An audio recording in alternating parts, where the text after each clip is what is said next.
feel that I went through this for a reason, and I came out of it healthy for a reason, and the least I can do to give back to God and give back to, the world is to help by sharing my story. I want to ask if we have anyone listening to this broadcast who is experiencing eating disorders, and they recognize that there is a problem, but they don't know how to deal with it. What would you say to those folks right now? I would say the first thing to do is to forgive yourself, which is the hardest thing in the world, because you're not only walking around with this thing, but then you're feeling really bad about it, and then you're feeling guilty, and that's motivating the action more. And you can turn to God. You can turn to that voice within. And if you don't know how to do it, I understand, because I certainly didn't for many years. I would also advise to share your struggle with someone that you do trust as much as you can trust. If that's a parent, if that's a friend.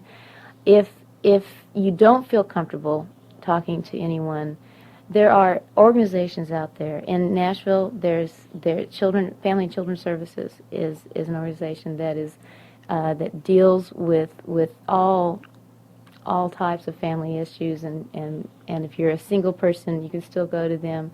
They deal with eating disorders. They have a sliding scale.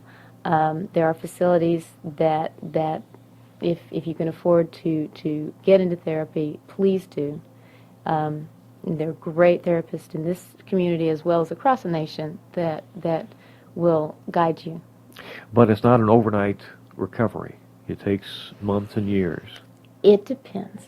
I would say, generally speaking, that when you're dealing with such a self-loathing, that doesn't turn around overnight.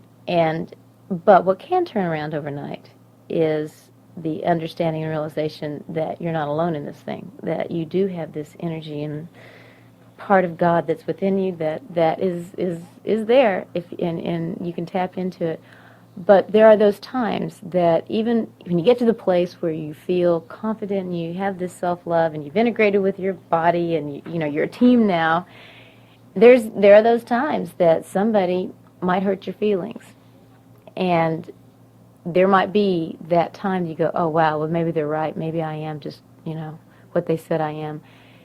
And it's that point where in the former years I would choose to fall back into my disease because I didn't feel that I was worthy of standing up for myself in my own mind and going, wait a minute. Actually, they have some fear stuff over there that's causing them to say that. It has nothing to do with me this time. And I can pray for their healing. I can pray for them to overcome their own insecurities. Well, your story is very gripping and very candid conversation with you this morning, Cynthia, and I really feel that there may be at least one person listening to this broadcast right now who is experiencing eating disorders or knows of someone, either a family member or a friend, who also is experiencing eating disorders, and your story can give them some hope. I certainly hope so, and I really thank you for allowing me to share it with you today. I really appreciate it. This novel is called Humanville, written by Cynthia French in Nashville, and is available at... It's available at Davis Kid in Nashville, also Borders on West End. You can order it through any retail bookstore.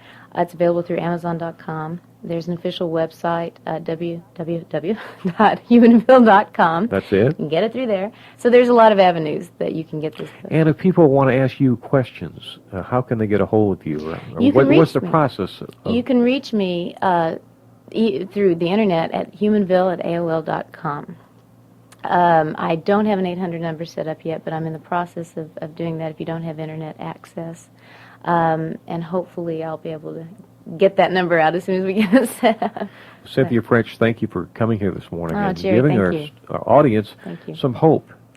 It's out there, I promise. I'm Jerry Damon.